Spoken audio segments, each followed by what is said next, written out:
Hello and welcome to this episode of Keeping Her Keys.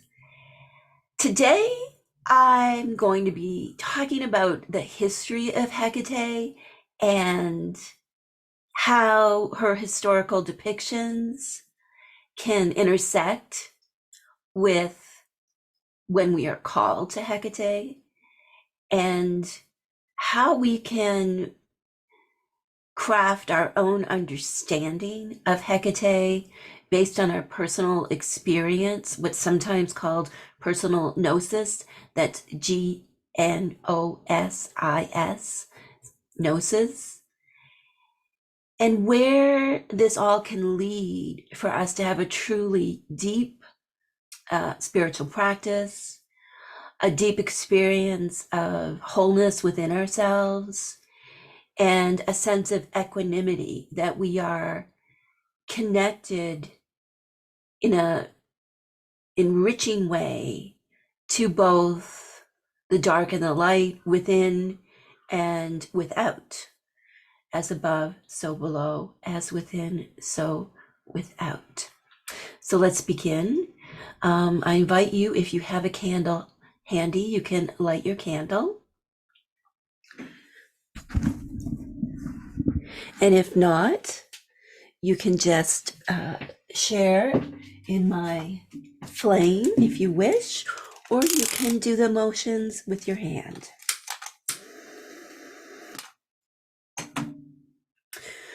In honor of Hecate's most commonly known form, which is the three-part goddess,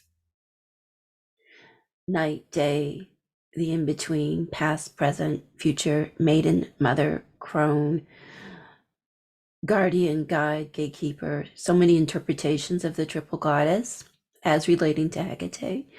I do a simple ceremony at the beginning of everything, meetings, these recordings, classes, everything. I do my day with what I call the triformis ritual. And I described it in my book, Entering Hecate's Garden. And if you're in Covina, my school, you'll be well accustomed to this practice. So the simple practice consists of the three parts of energy or magic. That is the cleansing, banishing, purification, the protecting, connecting, and then the invocation or the intention. That is what is being created now that we have cleansed space and circled space. What is the energy that we are amplifying? So it's the triformis. Triformis is an epithet of Hecate coming to us from ancient times. That means three-formed. So we do the three-formed ritual to set our space, create intention, and to connect. And it is also a way to connect to Hecate's triple nature and to honor her. So if you have a candle, do it along with me, or use your hands, or simply watch and just soften into our time together. So usually we want to do this with the left hand. Left hand is often associated with cleansing, banishing. You may have heard of the term left hand path and so on. So we start with our left hand and work counterclockwise.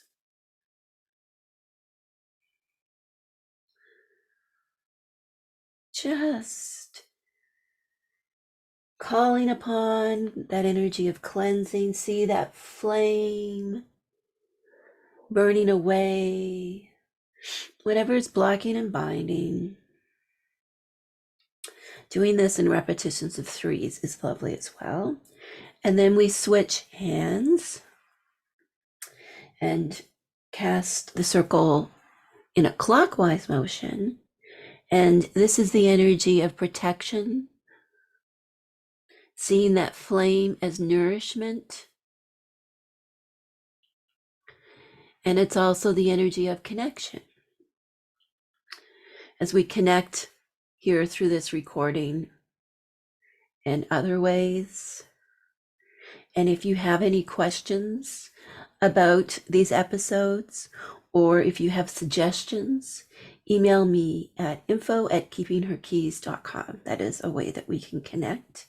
And then we have an invocation or an intention setting part, the third part of the ritual.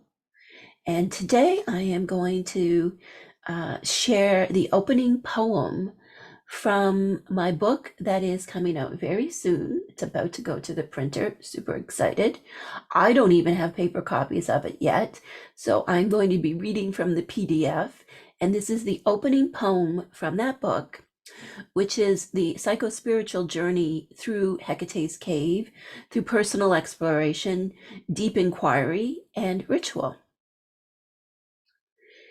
She is the darkness, and she is the fire. She is the cry of enough. She is the sigil written in stone. She is the silent walking away of the betrayed. She is the lonely raising arms to the moon. She is the lie told to live the truth. She is the secret circle drawing down her moon. She is the poison that heals. She is the bold stare into the mirror. She is the blood shed to bring rebirth. She is all those who dare to become. She is the power that is our right. She has returned. Answer her call. The time is now. Speak the truth and be healed. In that poem, I was attempting to capture my personal experience of Hekate, the experiences of Hekate I've noted in my students and followers over the past many years, and also connect to the historical portrayals of Hekate, both in first-person accounts, like a collection of ancient spells and rituals known as the Greek magical papyri, in fictional tales told about her, such as myths, and probably most poignant for me personally is in the Homeric hymn to Demeter, where Hecate is portrayed as this divine mediator between Persephone and her upcoming underworld journey, the predicament she finds herself in after she's the victim of violence and so on. So as we go into discussing the historical depictions of Hecate, I want you to know that some of this is difficult territory we'll be entering. I'll be discussing the history of the witch, because the witch, of course, is very associated with Hecate. I'll be discussing marginalized people and the violence and so on that typically befalls people who don't fit the mainstream.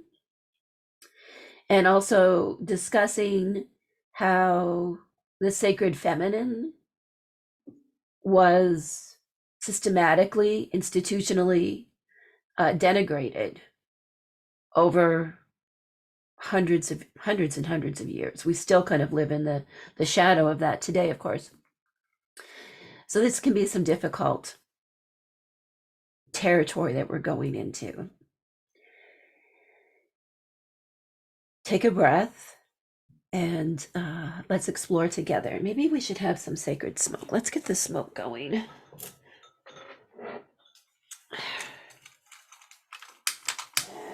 I have things from the garden: garlic skins, wormwood, rose petals, a little bit of mugwort in the cauldron. So I offer you this sacred smoke just to settle us in to discussing the history of Hecate together. The earliest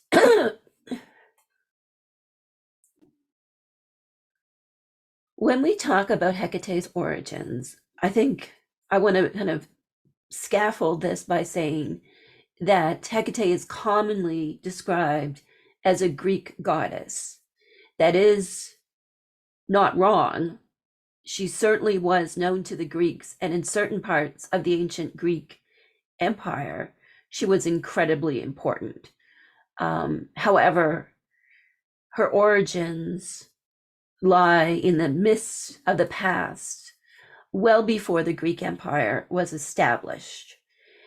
It is most commonly believed by scholars that Hecate was an Anatolian goddess, that her origins lay in this area of what is modern day Turkey. And indeed, the only surviving temple dedicated primarily to Hecate is in Turkey. So while it's not incorrect to say that she was a Greek goddess, the Greeks didn't invent her. As with most things in the Greek world, they adapted, borrowed, stole from pre-existing cultures. The Greeks were avid explorers, adventurers, warriors that were traveling far beyond, that little peninsula and associated islands. So let's imagine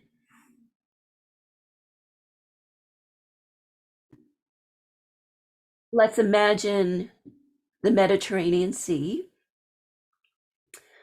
and locate Greece, and then look to the lands around it.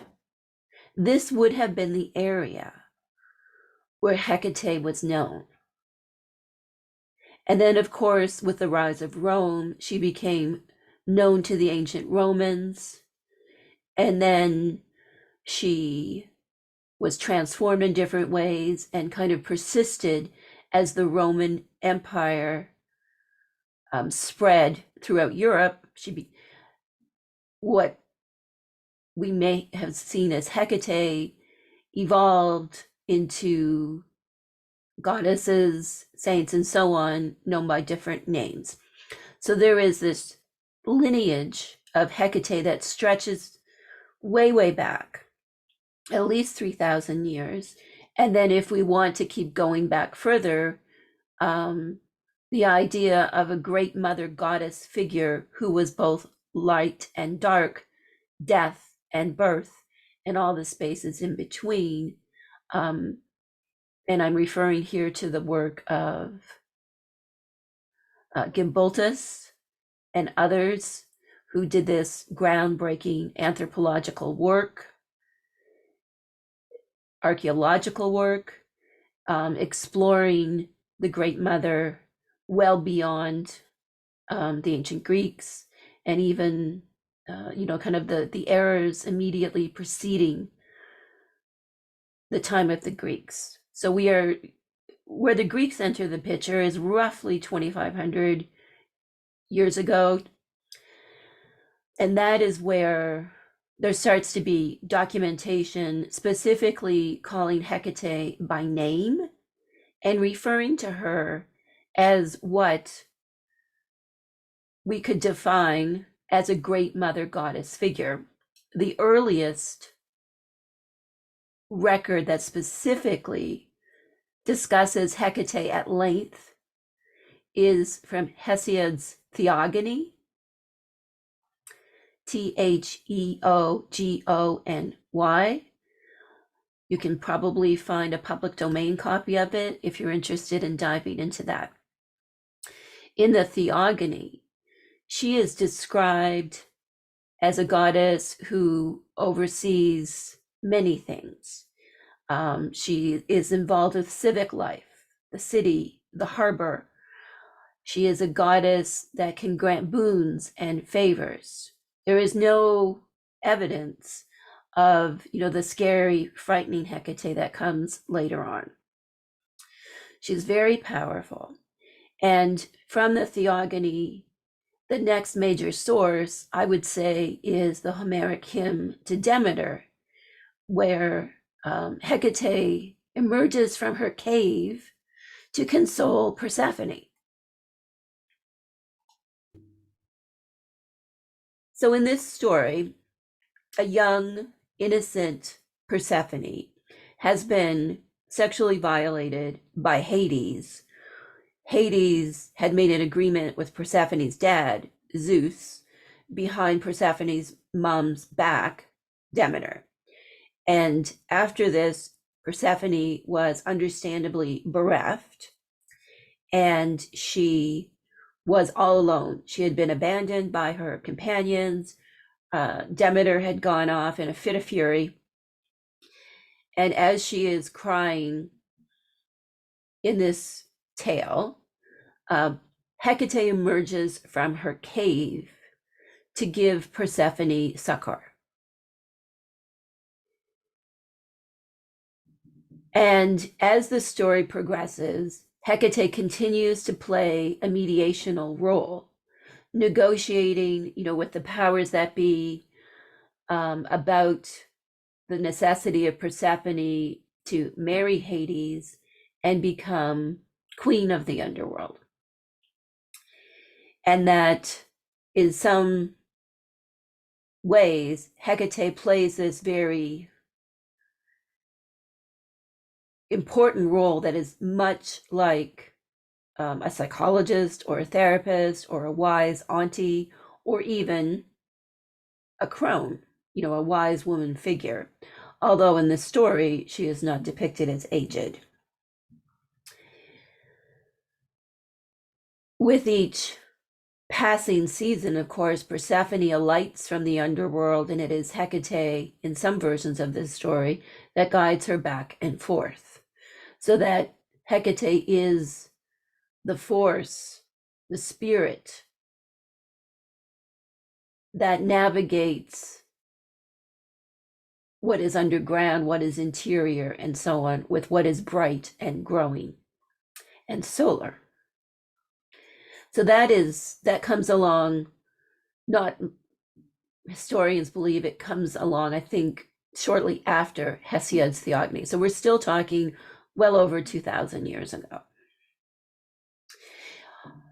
Around that same time, broadly speaking, the Orphic hymns are written. And the Orphic hymns are an interesting and so evocative collection of verses written to various deities.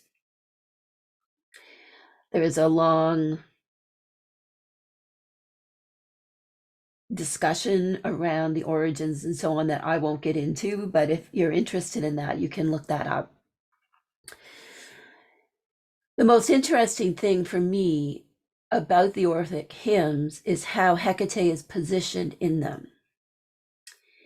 That in the Orphic hymns, there are two opening hymns. One is to Hecate, and then the next one is to Propylaea.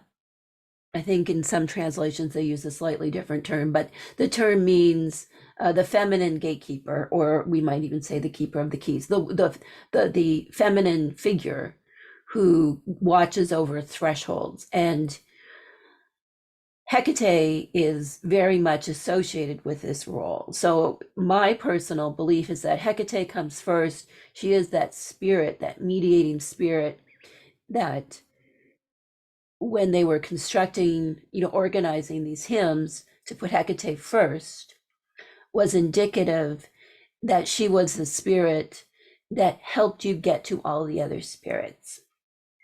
So in a sense, she is the primordial spirit. And then to have the gatekeeper hymn after is just an amplification of Hecate.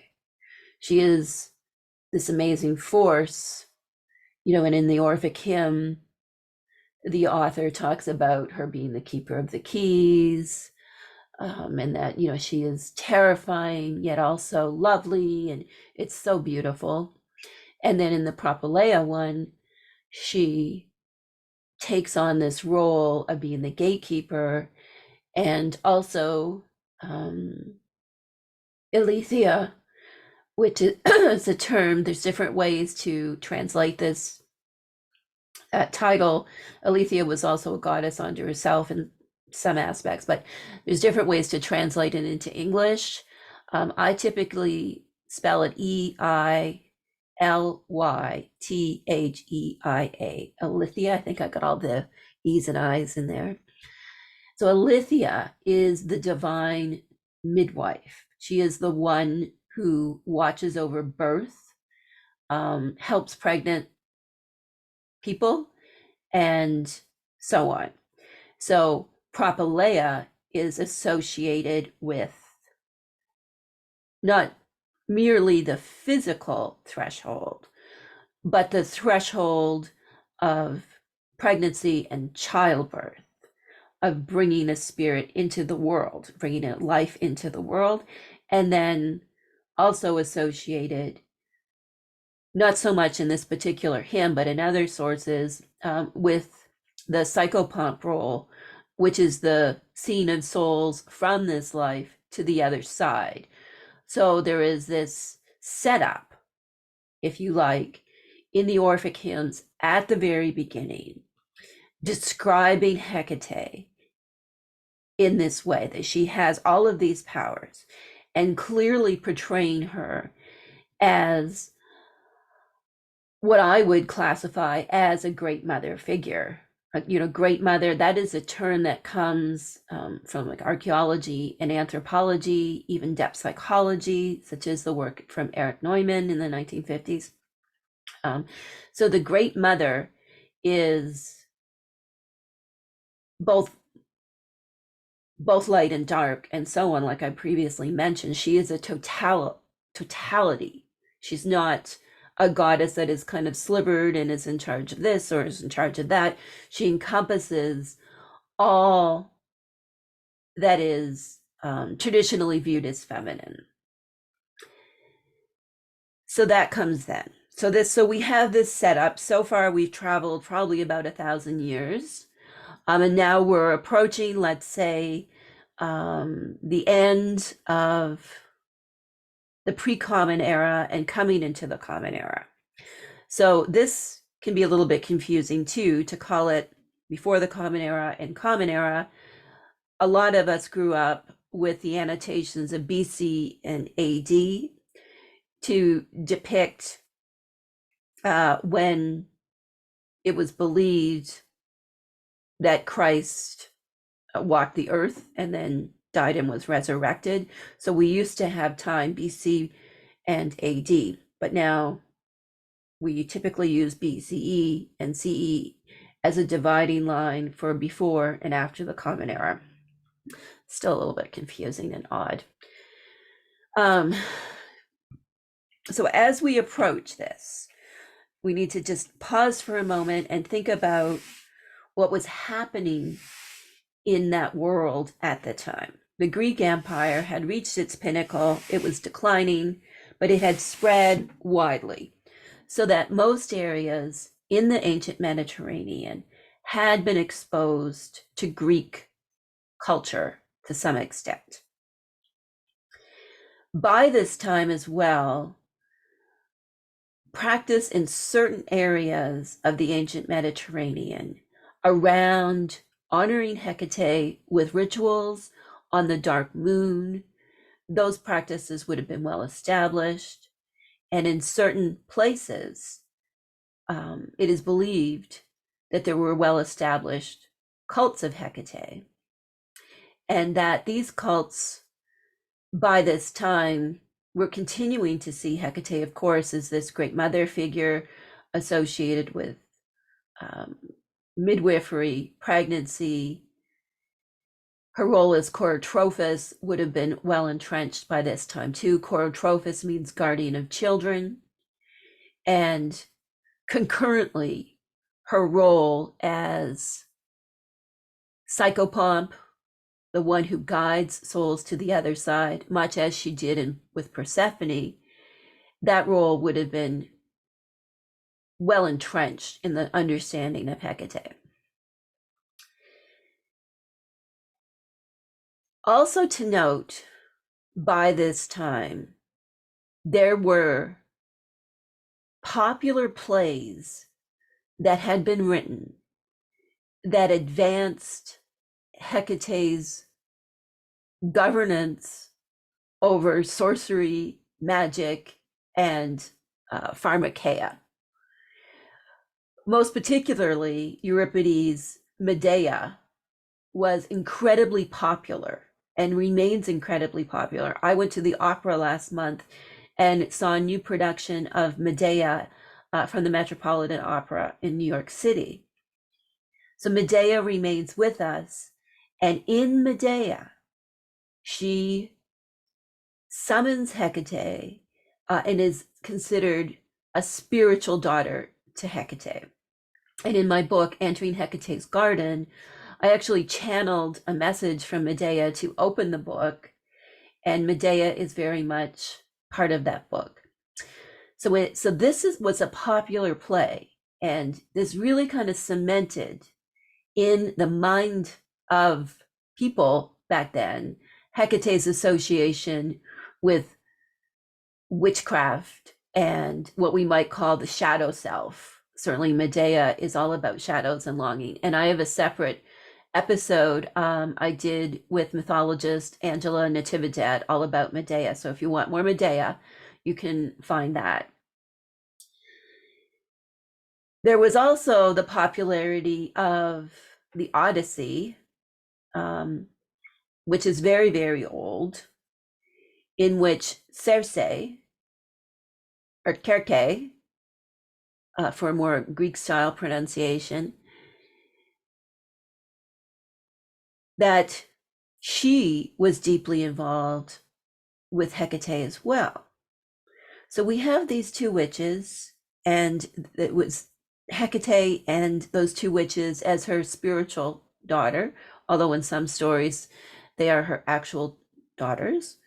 So there is this floating around in the popular culture back then, and there's many other plays and works of fiction that reinforce this idea that Hecate is the queen of witches. They wouldn't, of course, use the word witches. They would have used the word pharmaca or sorceress. And that magic is very much in her domain. So there is this frightening aspect of Hecate that is percolating in the culture then as well. So in some areas, she may be revered as a more frightening goddess, and in other areas, she was not seen that way, such as, for example, from the historical records at the temple in Turkey, at Lagina, where, and again, we're talking about this kind of historical era approaching the common era now. So about 2,000 years ago, a little bit. Euripides is older than that, but by a few centuries. But the story of Medea actually is even older than Euripides' play. So we're still dealing with this hunk of history that started with the Theogony by Hesiod to the Common Era. So we're talking about 1,000 years. If you can imagine, if you think back to 1,000 years ago from 2022, where we are today, that is the whole stretch of history that I'm discussing. So it's a big, big stretch of history. And that is where a lot of our modern understanding of Hecate is rooted, in that period. And we also have archaeological finds that are objects associated with Hecate, such as the Pergamon tablet, Pergammon,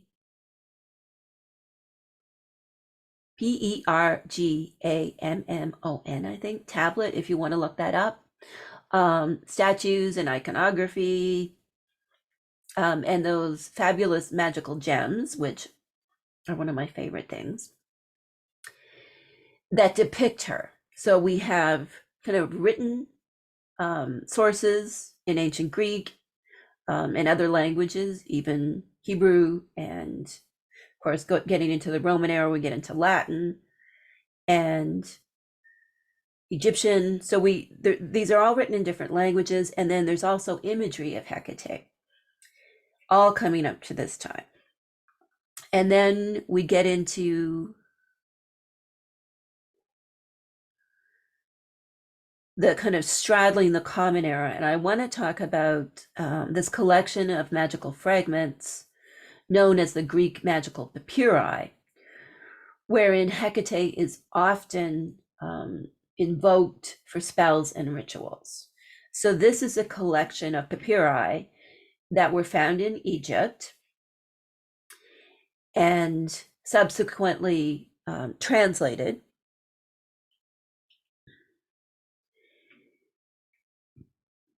And in here, it really solidifies Hecate's place in magic. So that kind of covers that whole section. It's believed that the ages of these papyri kind of cover several hundred years. So there is that whole kind of collection of sources about ancient Hecate that straddle about 1500 years, where she is specifically named. And then, of course, her roots go all the way back to like the Neolithic goddesses and so on. So her roots straddle very, very far back. But there is this period of history where the Greeks adopted her. She was popularized in different ways, such as the practice of doing a atropaic ritual on the dark moon, which was to honor Hecate, to propitiate Hecate in order to keep the house protected and safe for the coming month. And indeed, if you look at a Hellenic religious calendar today, you will still see Dipnon, Hecate's Dipnon. Dipnon means supper, so Hecate's supper on the night in which the astrological new moon follows. So there is practices, there's literary sources, there's artistic sources, and then there's like firsthand practitioner reports. This is what we have so far, this kind of collection of different sources. And then we go to something very different. Again, we're in the Common Era now.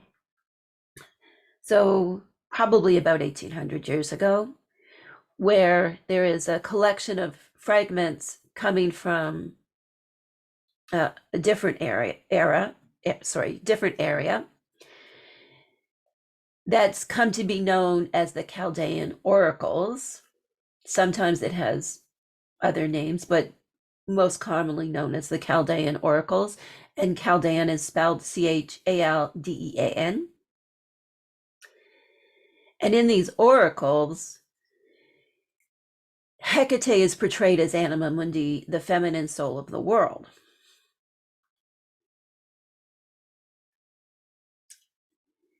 The oracles are a philosophical treatise that explores how the universe works and our place within it. In the oracles, Hecate is seen as a divine feminine force from whom flows the physical world, basically. And that she is a mediator, a membrane between us and the Father, or the masculine principle, if you prefer a more psychological term. And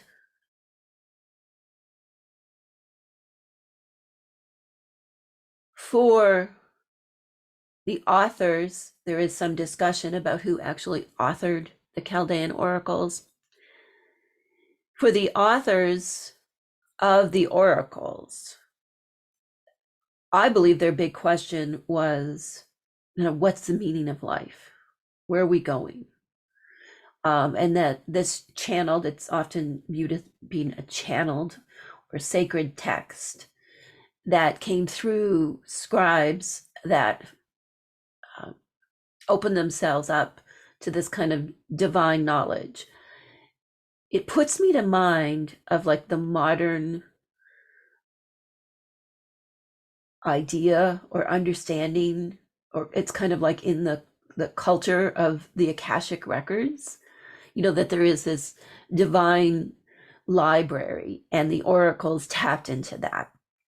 And in the oracles, again, Hekate is this divine, sacred feminine force through which the world flows.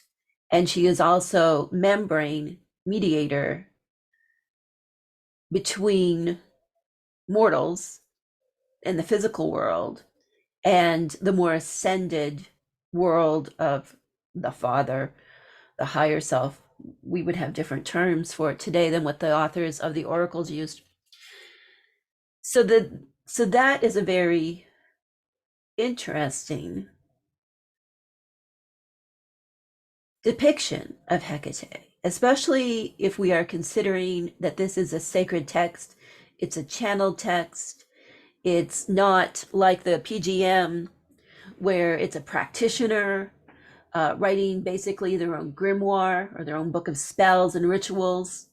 This is channeled information about how the universe is structured vis-a-vis the PGM, which is believed to be a grimoire.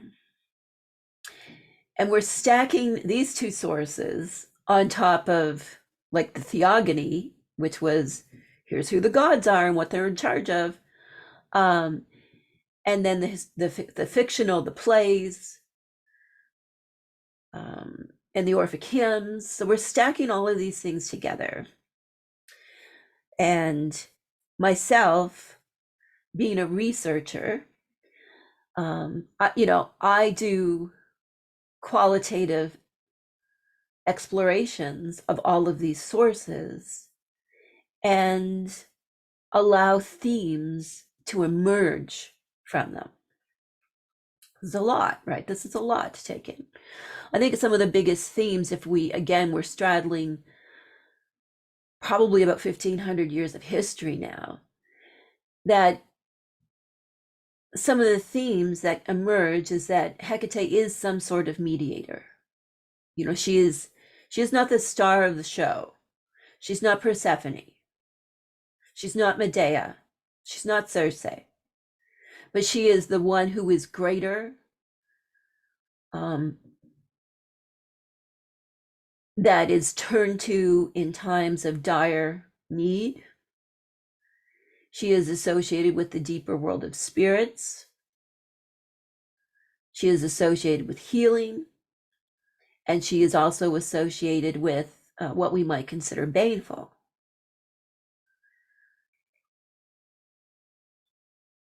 She can be protective.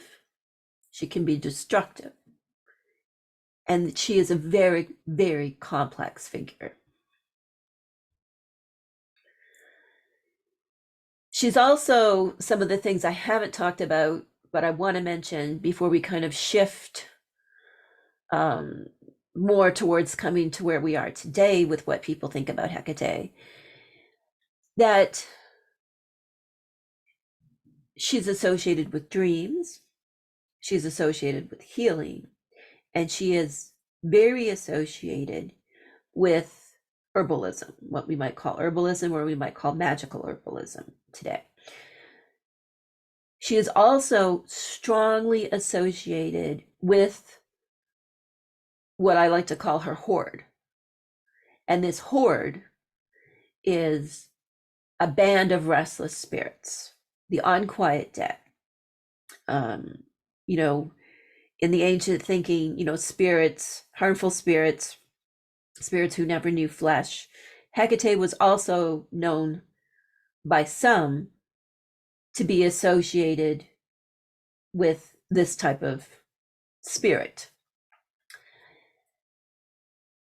And again, if we look at what is the source of this information, there is this kind of mixed bag of firsthand accounts, like the PGM, and then also works of literature that describe her association.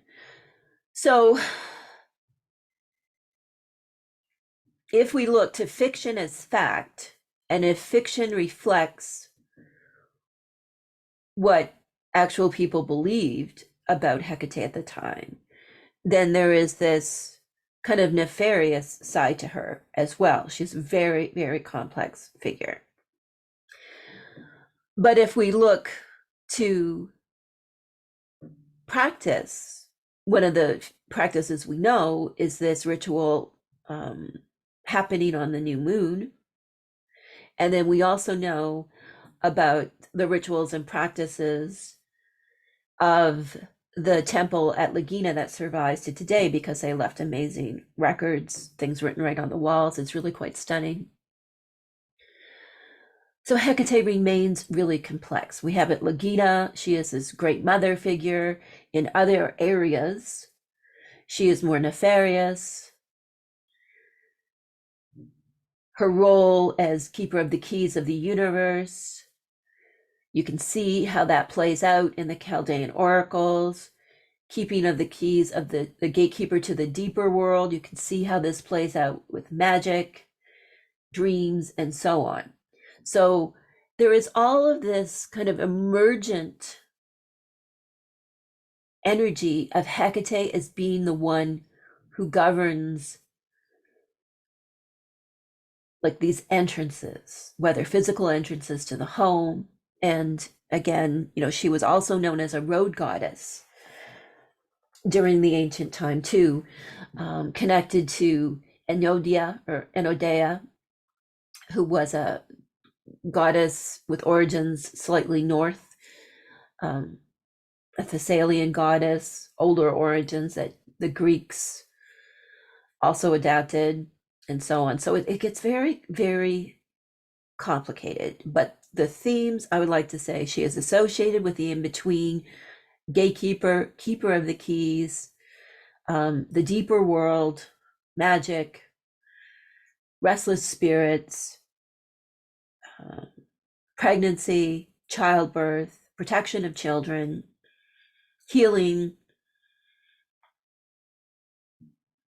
And she is a very protective spirit as well. So we have, and then also this idea of the world soul that is kind of like this great mediating force. This is where we are. So now we are moving into the days of the Roman Empire. I want to note before we kind of hop peninsulas in the Mediterranean from Greece to the Italian peninsula. I think that's what it's called. That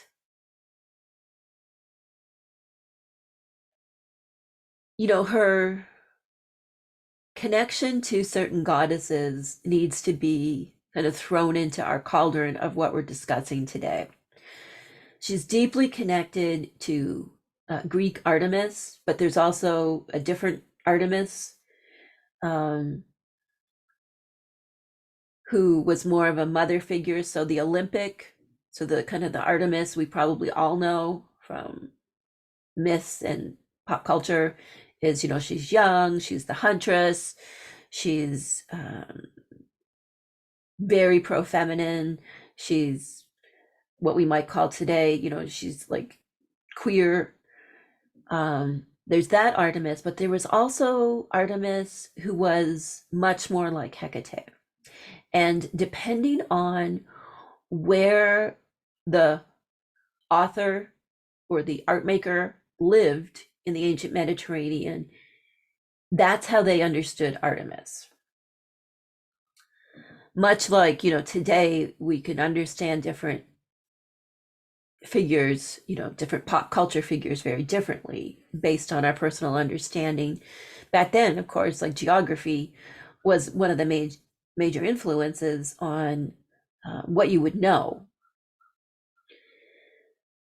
So Artemis and Hecate in different areas of the ancient Mediterranean were very, very closely connected. And for me, after all these years of studying this, I would say in some places that they are actually one and the same, that Artemis may be Hecate, or Hecate may be Artemis, and that they're just different titles of each other. And it's a bit difficult to suss out, if you even wanted to suss out. I don't want to suss out which one would be the proper term. It doesn't matter to me. So that there's this, they use this word conflation, which I don't particularly care for. I like entwined, because I don't think she's conflated. I don't think she's confused. I think that the writers of those texts, I feel a kinship with them, that they were grappling with faces of the sacred feminine and using different names for it. Much like today, we may, the chant Hecate, carriage wind, come to us, let us be reborn. We're not necessarily talking about like goddesses that live in separate silos. We're talking about understanding this great mother goddess figure with different faces. And that's what I think is going on in those ancient texts. I don't think anybody was confused. Or maybe in some places they were, but I don't believe it. So this association that Hecate has with Artemis is very important as we kind of transfer our time machine ride to ancient Rome. Ancient Rome, much like the ancient Greeks did, adapted a lot of everything in their life, their culture, from cultures that they traveled to. So in Rome, eventually, so again, we're moving into the first centuries of the Common Era. So in Rome, eventually, Hecate and Artemis are transformed into different goddesses. But keeping like this compilation of powers associated with them, but it's just kind of being assigned to specific goddesses. So I call this like the flatlining of the sacred feminine, where there were this complexities and richness and diversity through the Greek era into the Roman era. All of this becomes squishy, and whatever is dark and mysterious becomes off limits and to be feared, reviled, and so on. So this is happening. Artemis, a lot of her attributes get transferred to this goddess Diana. But since Artemis and Hecate are so entwined, certain Hecatean aspects also become associated with Diana. And then you can even see, if we want to project this far into the future, like with Leland's work, Diana being queen of the witches and so on. So that is what's happening. But then there are other aspects of Hecate, specifically about her governance of crossroads, journeys, roads, that becomes associated with a figure known as Trivia, which means of the three ways. So you see this triplicity continuing to translate. So that brings us into the Roman world. I want to make one more note before I kind of wrap up this one, and I'll bring Hecate into modern life in the next part of this episode, that there was also the Hecate in Egypt, right? Because the Greek magical papyri comes out of Egypt, and that there is evidence of temples to Hecate in Egypt, and that, of course, the Egyptians went forth into the world, the ancient Romans went forth into the world, and they went north. The Romans expanded their empire throughout Europe, going all the way, to the what we know now as the United Kingdom and probably beyond. So we have this complex Hecate, Diana, Trivia, even Clochina, goddess of sewers. So the Romans are carrying on what the ancients ascribed to Hecate. They're sometimes using different names for this goddess. And simultaneously, as the cult of the sun god grew, so in Greece, it was Apollo, and then the Romans liked this idea too. And there are other male sun gods cults that were arising. As this focus on the solar and the denial of the dark grew, along with progress, civilization, acquisition of wealth, cities, as all of this became more entrenched, what was seen as feminine, which is lunar, the dark, messy, all of those things, uncivilized, wild women, all of that business, as all of that became more entrenched and the solar god became more popular and the solar god served the needs of the state, that the feminine in general was subjugated to a lot of this, and the goddess, however you want to portray her, got anything that was kind of messy about her or lunar or witchy